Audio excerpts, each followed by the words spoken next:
Mike Z has something, Mike's not here right now. Oh, he may not show up? Okay. I just want to mention something, David, are you biking? Yes. You're going to be up in a minute. I just want to mention something, and I'll send it out on the site. There's a woman, an Egyptian woman named Shaima Helmi, who was at the Occupy movement very early on and spoke a couple of times. She's a petite woman, but boy, she's fiery. And she was involved in the Arab Spring. And she's got some sort of, I don't get the whole picture, but she's got some immigration problems right now. She's out of, she lives in Oakland. But she sent an email, and I'll send it out to everybody later on if you want to look at it. But she'd like to be able to sort of set, the 25th of January upcoming is the beginning of the Arab Spring.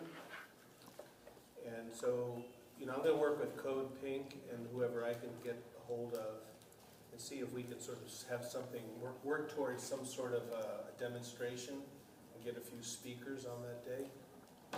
Okay, so I just want to mention that now. And we have with us David Beitzman over here. He's with Food Not Bombs. And he wanted to talk to us a little bit. Yes, hi, thanks so much. So I've been in contact with Reverend Sandra Decker as relates to the project in the Soma area. We've been working on a couple community projects out of the Friends Meeting House in terms of a separate food pantry, and so we sort of understand what the logistic layouts are of sort of this area, if you will, and we've actually done a few sharings, sort of walk-around sharings in the UN Civic Center area, and clearly that's where there seems to be the most evident concentration of need. So first, in terms of the first stages of planning, figuring out what exactly the site is going to be, but sort of prior to that, thinking about the need to set up some sort of contact information that's specific to Soma, so that people who are interested in there can do so. I've affiliation with the 16th and Mission food sharing, and they've experienced the same issues of sort of retaining enough of a movement within that area to have sort of a growth and relationships with stores and bodegas and enough food and all those sorts of things.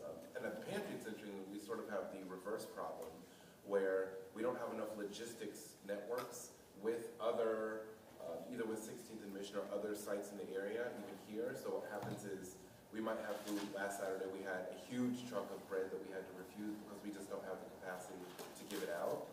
So it's not a dearth problem, it's an overcapacity logistics problem right now. How can you get enough people to, it's not about here we are, and you have to get the logistics in place first, because the worst thing is to tell somebody you can do something, then you can't do it. As opposed to taking the time to figure out how you can sort of plan it and make it water, make it fertilized.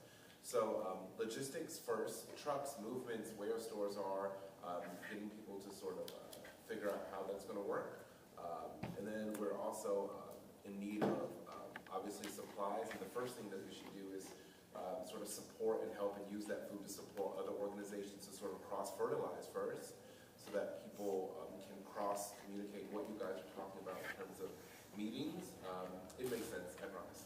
In terms of, it does, she looks quizzical. And then flyering, so people know that a chapter, the intention to form a chapter, which has to be an organic movement, it can't be some sort of plan and here's the thing, if they don't support it, they don't support it, and it's not going to work. Here's the planning meetings, here's where they're going to happen, but as of now, there's no bodies, so what is that going to look like? So we're looking to have some